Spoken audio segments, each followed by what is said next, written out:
Des tracteurs de différentes puissances et accessoires, des ordinateurs de type HP de grande performance, modernes, sophistiqués, offerts respectivement à l'Université nationale d'agriculture de Kétou et aux aspirants au métier d'enseignant des lycées techniques agricoles en formation dans la dite université. Des appuis conséquents qui s'élèvent d'une part à 145 236 000 francs CFA, d'autre part évalué à 329 40 640 francs CFA. Cet appui pour l'amélioration des conditions de formation a permis à l'UNA de mettre en place ces ateliers et unités de production en appui à la formation que les officiels viennent de visiter en attendant que l'université de KwaZulu-Natal y apporte son expertise. Ces appuis conséquents trouvent leur sens dans la vision du gouvernement de mettre en place un système de FTP efficace, plus attractif et compatible avec les évolutions économiques de la République du Bénin. L'objectif visé est de faire de ce sous-secteur un véritable levier du développement socio-économique du Bénin.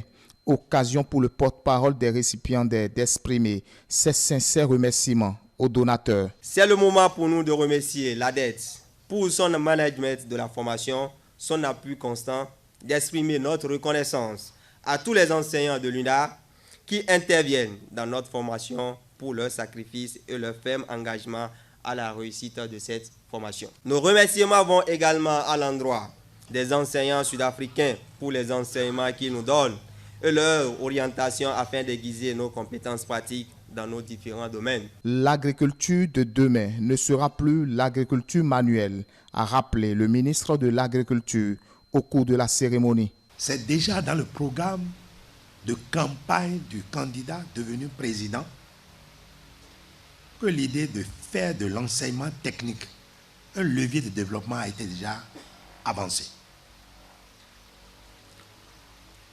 On l'a concrétisé par des réflexions stratégiques depuis 2016 à 2019 pour aller à la première table ronde sur la stratégie de développement, de modernisation de l'enseignement technique pour inverser la tendance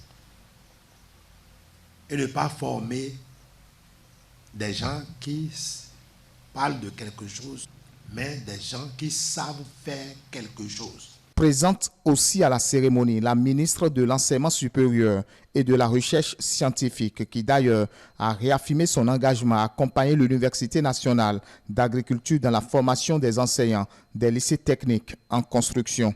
Vous voyez un peu la joie d'une mère lorsqu'elle voit ses enfants qui souffrent et qui finissent par avoir juste quelques moyens. La maman se lance en même temps et se confond à ses enfants. Ma joie est énorme parce que vous êtes très chanceux. Et en même temps, vous êtes responsable. C'est la première promotion. Je veux voir en vous les personnes qui vont avoir au bout de leurs doigts tellement de compétences, de savoir-faire pour booster les autres qui attendent. Nous vous assurons de notre engagement à mériter la confiance placée en nous dans la dynamique de la nouvelle réforme de la formation agricole, dont les enjeux sont certes multiples et complexes. Mais nous les appréhendons à leur juste valeur et prenons conscience de l'ampleur des défis à relever aujourd'hui et demain. À l'horizon 2026, il est prévu la construction, la réhabilitation et l'équipement d'une trentaine de lycées avec chacun son unité économique à vocation pédagogique.